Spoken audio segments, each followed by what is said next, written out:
Europa a principios del siglo XX era una auténtica bomba de relojería. Flipas. Imagínate un barrio donde todos los vecinos se odian en secreto, pero en público se dan la mano.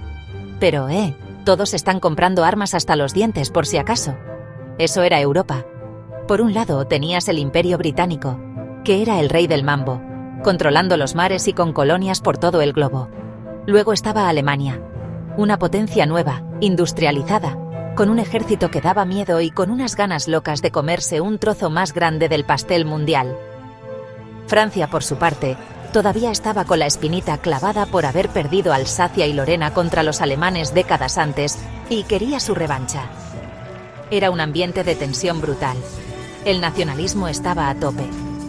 A la gente le habían metido en la cabeza que su país era el mejor, el más fuerte, el elegido. Era un fervor patriótico que hoy nos parecería una locura. En los Balcanes, la cosa estaba aún más caliente.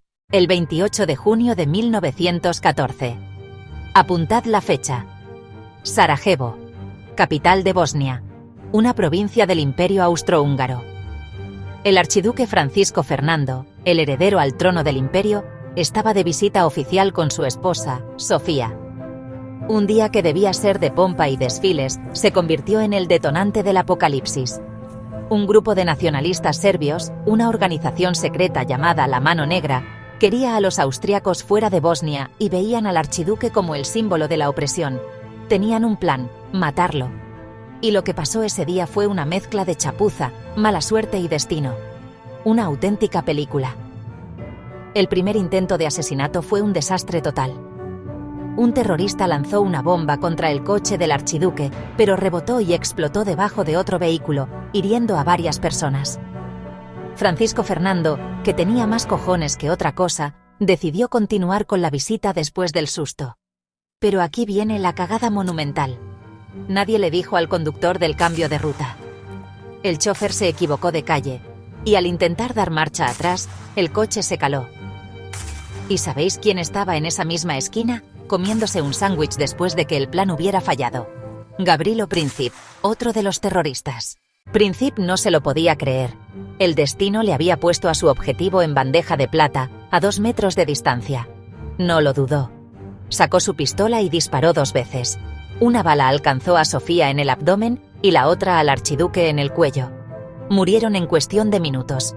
La noticia corrió como la pólvora por toda Europa. El asesinato de un heredero al trono era algo muy gordo, pero nadie, absolutamente nadie, se imaginaba la que se iba a liar.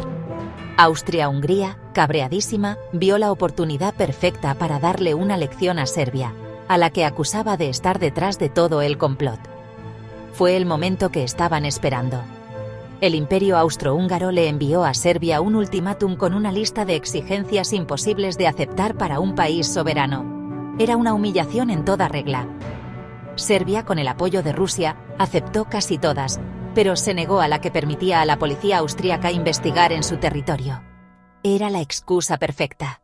El 28 de julio de 1914, justo un mes después del asesinato, Austria-Hungría le declaró la guerra a Serbia.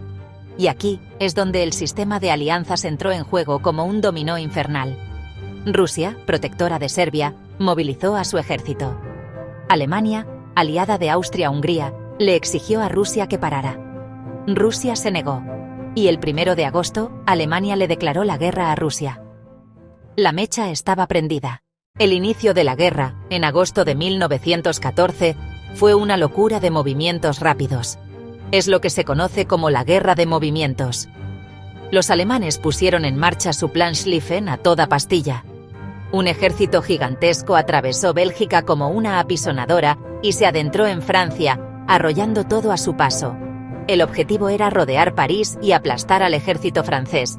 Durante unas semanas, pareció que lo iban a conseguir. El gobierno francés huyó de París a Burdeos, y el pánico cundió. Los soldados franceses y la pequeña fuerza expedicionaria británica retrocedían sin parar. La victoria alemana parecía inminente, casi un hecho. Pero entonces ocurrió el milagro. A principios de septiembre, cuando los alemanes estaban a solo unas decenas de kilómetros de París, agotados por el avance incesante, los aliados lanzaron una contraofensiva desesperada en el río Marne. Fue una batalla brutal, caótica. El general francés Joffre requisó todos los taxis de París para llevar refuerzos al frente. Imagínate la escena. Cientos de taxis parisinos llevando soldados a la batalla. Fue un momento épico que salvó a Francia. Los alemanes, sorprendidos y con sus líneas de suministro demasiado extendidas, se vieron obligados a retroceder. El plan Schlieffen había fracasado.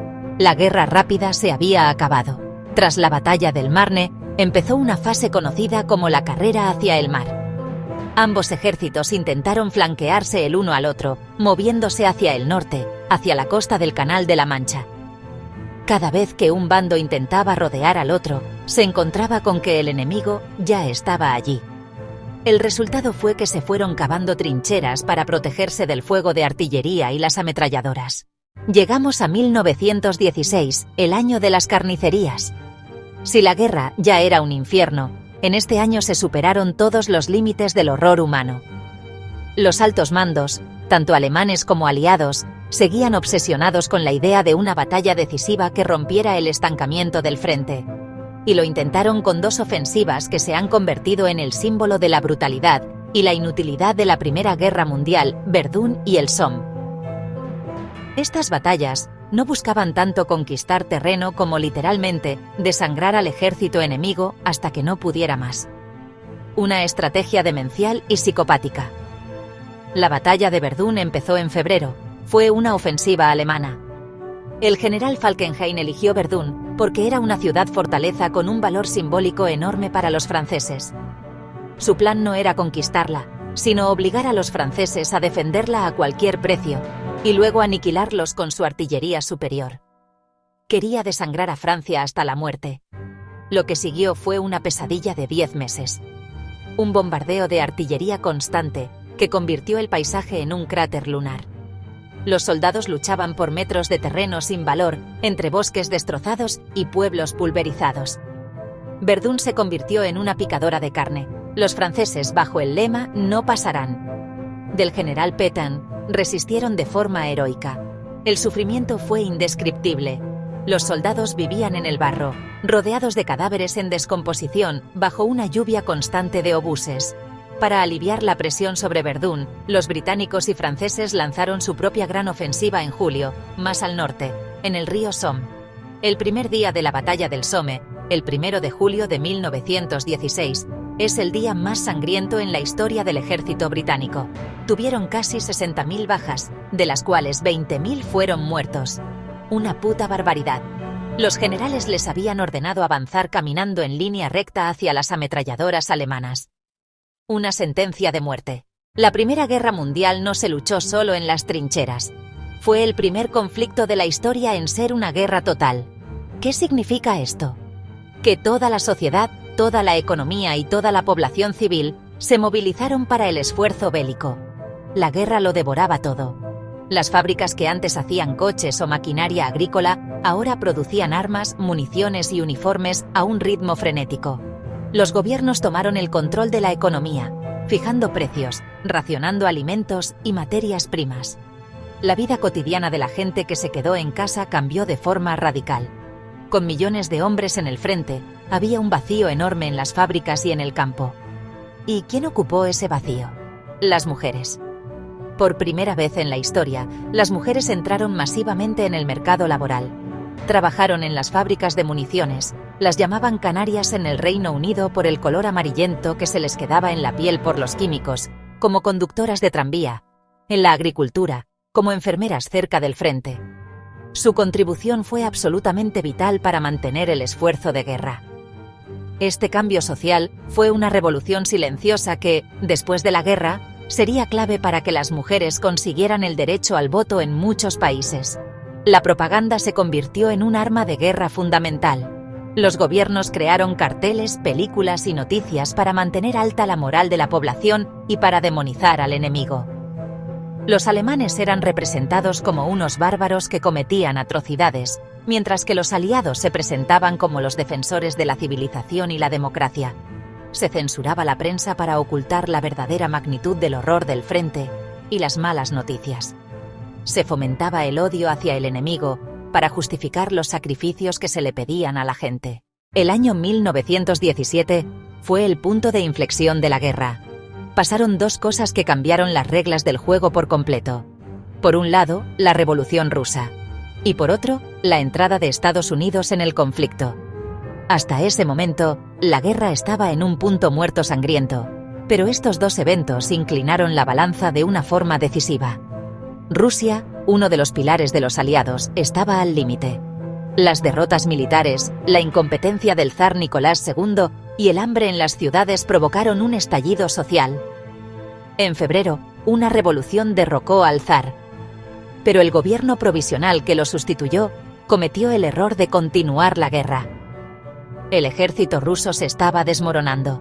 Los soldados desertaban en masa, hartos de morir por una causa que ya no entendían. Y en este caos apareció un tal Lenin y sus bolcheviques, con un mensaje muy simple y potente: paz, pan y tierra. En octubre de 1917, los bolcheviques dieron un golpe de estado y tomaron el poder. Una de sus primeras decisiones fue sacar a Rusia de la guerra a cualquier precio.